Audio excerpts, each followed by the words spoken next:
अर्चना जी और उनके पति रामकिशन जी राजस्थान के एक गांव के रहने वाले थे। रामकिशन जी एक सरकारी शिक्षक थे। रामकिशन जी और अर्चना जी के एक बेटा था जिसका नाम केशव और बहू का नाम माधुरी था। केशव की एक बेटी थी जिसका नाम काव्या था। रामकिशन सीधे साधे, दयालु एवं सज्जन व्यक्ति थे। अर्चना जी उन्हें हमेशा ताने मारती रहती थी। घर में कोई भी काम खराब हो जाता तो उसका सारा दोष अपने पति पर डाल देती, क्योंकि वह अपने बेटे, बहू और पोती से अत्यधिक प्रेम करती थी।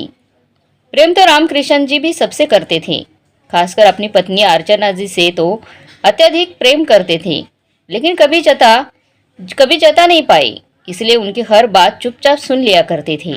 परंतु जब से रामकिशन जी रिटायर हुए थे तब से घर में रहने लगे थे। तब से अर्चना जी उन्हें बात बात पर टोका करती। धीरे धीरे उनका मन विचलित होने लगा और खुद को दोषी समझने लगे। रामकिशन जी अपनी पोती काव्या से अत्यधिक प्रेम करते थे। काव्या को अमेरिका में जॉब मिल गई थी और उसे उसे गए हुए भी 4 महीने हो चुके थे। तब तक उनकी पोती काव्या घर पर थी। तब तक रामकिशन जी का मन घर में नहीं लग रहा था। परंतु जब से काव्या अमेरिका चली गई, रामकिशन जी का घर में दिल नहीं लगता था। अब उन्हें घर काट खाने को दौड़ता था। ऊपर से अर्चना जी उनसे झगड़ती रहती थी। एक दिन रामकिशन जी एक पत्र लिखकर रात के अंधेरे में घर छोड़कर चले गए। सुबह जब अर्चना जी ने देखा तो उन्हें मेज पर एक पत्र, मोबाइल, एटीएम कार्ड रखा हुआ मिला।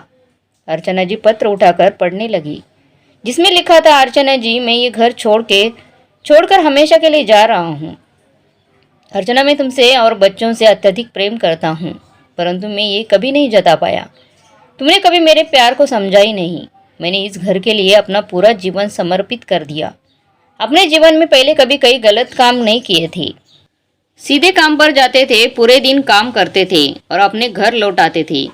जो भी कमाते थे वह तुम्हारे हाथ में लाकर देते थे। फिर भी तुम मुझे हर काम के लिए दोषी समझती थी। मुझसे ये सब कुछ बर्दाश्त नहीं होता है, इसलिए मैं घर छोड़कर हमेशा के लिए जा रहा हूँ। मैं अपना एटीएम कार्ड, मोबाइल यहीं छोड़कर जा रहा हूँ। हर महीने जो मेरी पेंशन आती है उसे एटीएम कार्ड से तुम निकाल लिया करो ना। मेरे जाने के बाद भी तुम्हें कोई परेशानी नहीं होनी चाहिए। तुम और बच्चे हमेशा खुश रहना। पेंशन की रकम तुम्हें हर महीने मिलती रहेगी, इसलिए मैं जब तक जीवित रहूँगा ऑफिस में जाकर साइन करता रहूँगा। अगर पेंशन आनी बंद हो जाए तो समझ लेना अब मैं इस दुनिया में नहीं हूँ। आपका अभागा पति रामकिशन जी। पत्र पढ़ते हुए अर्चना जी के होश उड़ गए और जोर जोर से वो रोने लगी। उन्होंने कभी सपने में भी नहीं सोचा था कि रामकिशन जी उनकी बातों को दिल पर लगा लेंगे। वो तो अपने बेटे और बहू को बचाने के लिए सारा वो दोष उन पर लगाती थी। रामकिशन जी के जाने के बाद उनके बेटे ने मोबाइल और एटीएम कार्ड अपने पास रख लिया। अर्चना जी अपने पति के जाने के सदमे से टूट चुकी थी और काव्या भी यहाँ नहीं थी जो अपनी दादी को संभाल लेती, क्योंकि काव्या अपने दादा दादी से बहुत प्यार करती थी और दादा दादी भी काव्या पर जान छिड़कते थे। रामकिशन जी और काव्या के जाने के बाद अर्चना जी के बेटे और बहू ने उनके साथ बहुत गलत व्यवहार करना शुरू कर दिया। उनकी बहू कितनी ही बार उन्हें खाना नहीं देती थी और कभी कभी अर्चना जी पर हाथ भी उठा देती थी। आज भी यही हुआ था। अर्चना जी अपनी बहू माधुरी से हाथ जोड़कर बोली, बहू, बस मुझे एक रोटी दे दो, मुझे बहुत भूख लगी है। माधुरी ने चिल्लाकर बोली, हट बुढ़िया, मैं तेरी नौकर हूँ क्या जो तेरे लिए रोटी बनाती रहूँ? नहीं, मैं तेरे लिए कोई रोटी वोटी नहीं बनाऊंगी। चुपचाप अपने कमरे में चली जा। बुढ़िया नहीं तो आकर मुझे बहुत मारूंगी। दिमाग खा रखा है इस बुढ़िया ने मेरा, हमेशा चिल्लाती रहती है, रोटी दे दो, रोटी दे दो। अर्चना जी बहुत मरी हुई आवाज़ से बोली कि बहू, एक बोट रोटी तो दे दो। ये सुनते ही माधुरी को इतना गुस्सा आ गया कि कमरे से उठकर अपनी सास के कमरे में आई और अपनी सास के गाल पर 2 थप्पड़ जड़ दिए और चिल्लाकर बोली, अगर आपकी बार मुझसे रोटी मांगी तो तेरी हड्डियां तोड़ दूंगी। बुढ़िया किसी को भी चैन से नहीं रहने देती। पहले अपने पति को चैन से नहीं जीने दिया तो वो भी तुझे यही छोड़कर भाग गया, और अब तू मुझे चैन से जीने नहीं दे रही है। लेकिन मुझे अपने पति की तरह मत समझना कि मैं यहाँ से भाग जाऊंगी। बुढ़िया, मैं तो उल्टा तुझे ही यहाँ से भगा दूंगी, पर खुद नहीं भागूंगी। माधुरी अपनी सास को बुरा भला कहकर अपने कमरे में चली गई। अर्चना जी अपने गाल को पकड़ते हुए जोर जोर से रोती रही थी। उनकी आंखों से आंसू बह रहे थे। एक तो भूख का दर्द, ऊपर से बहू की मार, उनकी हड्डियां बर्दाश्त नहीं कर पा रही थी। आज अर्चना जी अपने ही घर में अपनी बहू के हाथों से मार खा रही थी। ये दर्द उनका दिल और दिमाग झेल नहीं पा रहा था। अर्चना जी अपने कमरे के कोने में एक दीवार में लगी हुई बैठी थी। बहू ने इतनी जोर से थप्पड़ मारा था कि उनके शरीर को बर्दाश्त नहीं हो रहा था। अपनी बेबसी, लाचारी और नासमझी पर आज उन्हें बहुत रोना भी आ रहा था, गुस्सा भी आ रहा था। आज उन्हें अपने पति रामकिशन जी की बहुत याद आ रही थी। उन्हें अपनी गलती का बहुत एहसास हो रहा था। जिस पति को उन्होंने कभी समझा नहीं, वही पति उनके ढाल भी थे। उनके जाने के बाद उनकी बहू और बेटे ने उनकी जिंदगी नर्क बना दी थी। रामकिशन जी थे तो घर में उनकी इज्जत थी। रामकिशन जी नहीं थे तो घर में अब उनकी कोई इज्जत भी नहीं देते थे। इस घर में जिंदा लाश की तरह वो रह रही थी, बन चुकी थी। काव्या को अमेरिका गए हुए 1 साल हो गए चुका था और आज 1 साल के बाद वो अमेरिका से अपने घर लौट रही थी। अमेरिका जाकर काव्या अपने काम में बहुत ज़्यादा व्यस्त हो गई। केशव और माधुरी ने आज तक उसे किस्से दादा दादी के बारे में नहीं बताया था। काव्या फ्री होकर घर फोन करती और अपनी दादा दादी के बारे में पूछती तो दोनों माता पिता कोई न कोई बहाना बना देते थे। इतने दिन बाद घर वापस आने की काव्या को बहुत ज़्यादा खुशी थी। उसने घर भी ये खुशखबरी दे दी थी। आज सुबह से ही माधुरी बहुत ज़्यादा खुश थी। अपनी बेटे के घर आने की वजह से वो खुशी से नहीं समा रही थी। सुबह से ही माधुरी किचन में घुसी हुई थी और तरह तरह के पकवान बनाने में लगी हुई थी। पकवान बनाने में उसे ये भी याद नहीं रहा कि उसने अपनी सास को कल से खाना नहीं दिया। अगर काव्या को पता चल गया तो वो बहुत ज़्यादा गुस्सा करेगी। वो तो बस खुशी खुशी सब कुछ किए जा रही थी। काव्या अमेरिका से निकलकर घर पहुंच गई। उसने धीरे धीरे से घर का दरवाज़ा खोला और बड़ी उत्साहित होकर घर के अंदर आ गई। अपने मम्मी पापा से मिलने के बजाय वो अपने दादा दादी से मिलने के लिए अधिक उत्साहित थी। आज तो वो 1 साल बाद वापस आई हूँ, दादा दादी तो खुशी से झूम उठेंगे, सोचते हुए काव्या दादा दादी के कमरे की तरफ बढ़ रही थी। तभी उसकी मम्मी बाहर आई तो काव्या को देखकर बड़ी खुश हो गई। काव्या ने मम्मी को नमस्ते किया।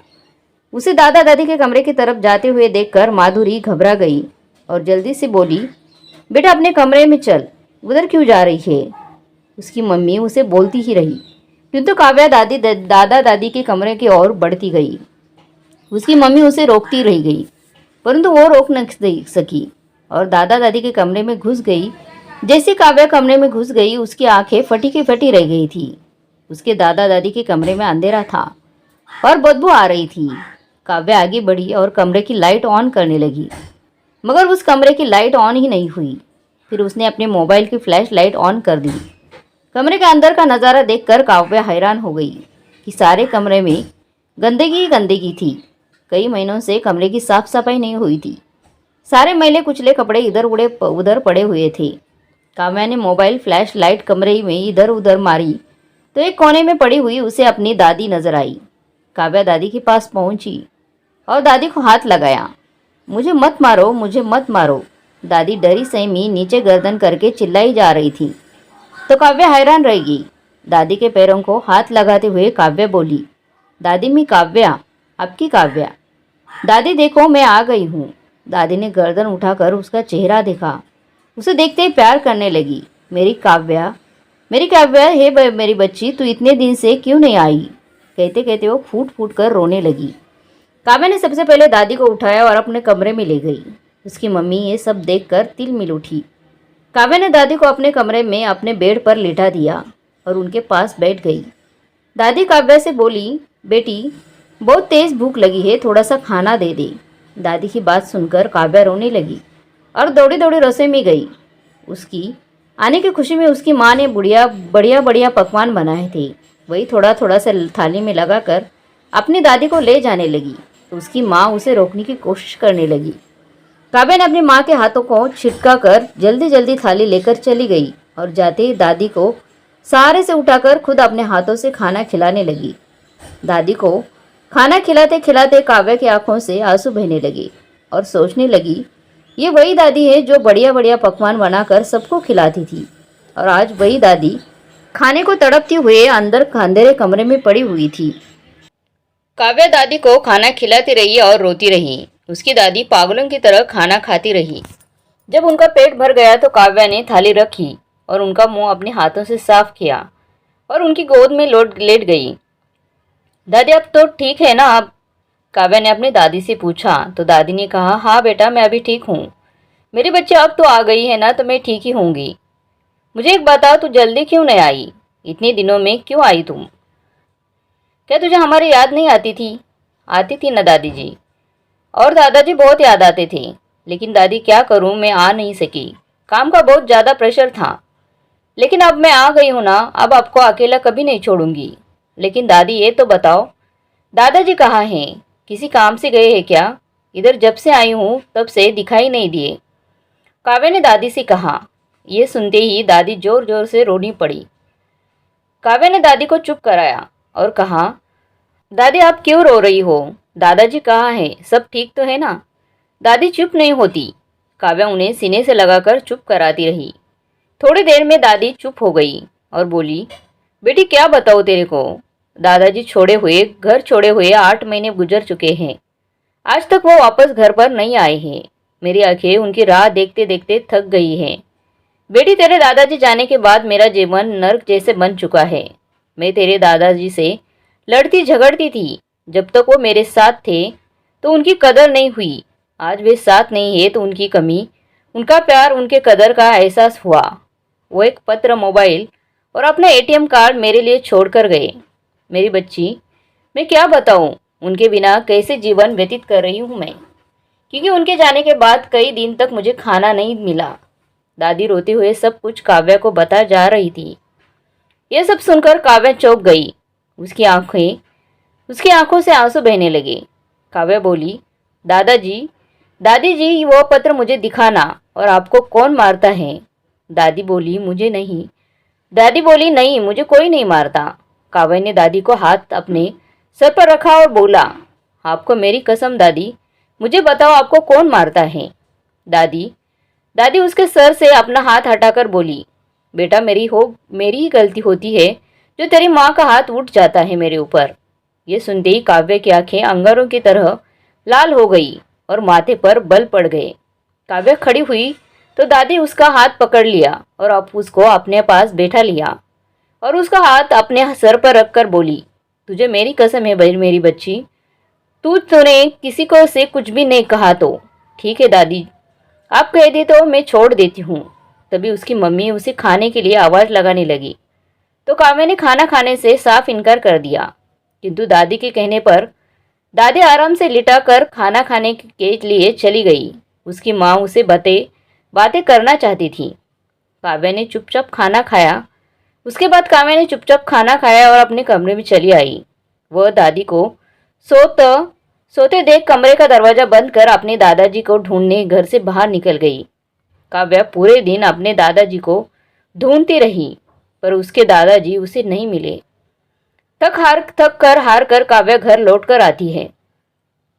लौटकर आने के बाद दादी को बताती है। दादी अभी भी सो रही थी। दादी के पास बैठकर उनके जागने का इंतजार करने लगी वो। तभी काव्या के पापा कमरे में आए और उससे बात करने लगे और अपने साथ चलने को कहने लगे, परंतु काव्या ने जाने के लिए इनकार कर दिया। शोर सुनकर दादी जाग गई तो काव्या ने दादी से पत्र दिखाने के लिए कहा। दादी ने उसे अपने साथ अपने कमरे में लेकर गई और अपने बक्से से पत्र निकालकर काव्या को दे दिया। उसे पढ़कर काव्या की आंखों से आंसू बहने लगे। काव्या अपने दादी से बोली, दादी आप चिंता ना करें, दादाजी को मैं जल्दी ढूंढ निकालूंगी। रात हो चुकी थी। काव्या ने रात में ही अपना और दादी का सामान पैक कर लिया और सुबह सवेरे घर से दादी को लेकर जाने लगी तो उससे मम्मी पापा उस पर बरस पड़े। काव्या को बहुत गुस्सा आया और बोली, जो आप लोगों ने अपने माँ बाप के साथ किया है ना, वही मैं भी अपने माँ बाप के साथ कर सकती हूँ। मेरा भी हाथ उठ सकता है, इसलिए मैं जो कर रही हूँ उसमें बाधा डालने की कोशिश ना करे। ये सुनते ही दोनों पीछे हट गए। काव्या अपनी दादी को लेकर घर से निकलकर एक किराए के मकान में दादी को लेकर आई। उसने अपने फ्रेंड की मदद से जब वो अपने दादाजी को ढूंढने आई थी तभी मकान किराए पर ले लिया था। काव्या ने दादी जी को कमरे में आराम से लिटा दिया और नाश्ता ऑर्डर कर दिया। दादी और पोती मिलकर खाना खाया। फिर काव्या नहा धोकर दादी जी को सुलाकर अपने दादाजी के उसी ऑफिस पहुंच गई जहां प्रतिवर्ष उसके दादाजी अपने हस्ताक्षर करने आते थे। वहां जाकर उसे जानकारी हुई कि उनके हस्ताक्षर को पूरा वर्ष हो चुका है और आजकल में ही उनके हस्ताक्षर होने हैं। काव्या वहां के एक अधिकारी को अपना फ़ोन नंबर देकर बोली कि सर, जैसे ही रामकिशन जी यहाँ हस्ताक्षर करने के लिए आएंगे, आप मुझे फ़ोन पर बता देना प्लीज़। काव्या ने उस अधिकारी को सारी बात समझा दी और बता दिया कि मैं रामकिशन जी की पोती हूँ। अधिकारी ने काव्या को वादा किया कि मैं आपकी मदद जरूर करूँगा, आप निश्चिंत होकर घर जाए। 2 दिन बाद रामकिशन जी के ऑफिस से फ़ोन आया तो काव्या ऑफिस पहुंच गई। जिस अधिकारी का काव्या के पास फ़ोन आया था उसने रामकिशन जी को बातों में लगाकर रोक दिया था। काव्या अपने दादाजी को देखते ही प्रणाम करती है। रामकिशन जी काव्या को देखकर आश्चर्यचकित हो गए। काव्या ने अपने दादाजी से पूछा कि दादाजी, आप इतने दिन से कहाँ थे? रामकिशन जी ने बताया कि मैं घर से निकलकर वृद्धाश्रम में रहने के लिए गया था। ये सुनकर काव्या की आंखों में आंसू आने लगे। काव्या ने दादाजी को अपने साथ चलने को कहा तो दादाजी का मना करने लगे, लेकिन काव्या अपने दादाजी को जबरदस्ती करके घर आने को मना लेती ही है और उन्हें अपने साथ लेकर अपने कमरे में ले आई। अर्चना जी रामकिशन जी को देखकर रोने लगी और उनके पैरों में गिर पड़ी और उनसे अपने किए की माफ़ी मांगने लगी। रामकिशन जी ने अर्चना जी को पैरों से उठाया और अपने सीने से लगा लिया। अपने दादा दादी को गले मिलते देख काव्या को बहुत खुशी हुई और खुद भी दोनों से चिपक गई। काव्या ने अपनी दादी पर बीती सारी बात अपने दादाजी को बताई और अपने माता पिता को सबक सिखाने के लिए बोला। काव्या ने फ्रेंड की मदद से एक वकील को बुलाकर कोर्ट से एक नोटिस जारी कराया। नोटिस में लिखा था कि यह घर रामकिशन जी का है और 10 दिन में ही खाली करना पड़ेगा और नहीं किया जाता है तो प्रतिदिन 5,000 का जुर्माना लगेगा। नोटिस देखकर काव्या के माता पिता के होश ही उड़ गए। वो काव्या के फ्रेंड से उनके घर का पता लगाते हैं और वहां पहुंच जाते हैं। वहां पहुंच माता पिता के पैरों में गिर जाते हैं। रामकिशन उनको देखकर बहुत बुरी तरह से भड़क जाते हैं और 2-3 थप्पड़ केशव को लगा देते हैं और कहते हैं, जो व्यवहार तुमने मेरे जाने के बाद अपनी माँ से किया उसके लिए मैं तुम्हें कभी भी माफ़ नहीं कर सकता। जाओ यहाँ से और 2 दिन में घर खाली कर देना, नहीं तो मुझसे बुरा कोई नहीं है। ये सुनकर केशव और माधुरी डर जाते हैं और चुपचाप वहाँ से चले जाते हैं और उन्होंने घर खाली कर दिया और छोटे से किराए के मकान में रहने लगे। अगले दिन काव्या अपने दादा दादी को अपने घर ले आई और खुशी खुशी रहने लगी। काव्या के माता पिता अब अपने अकेले वीरान घर से अपने नीच कर्मों की सजा भुगत रहे हैं।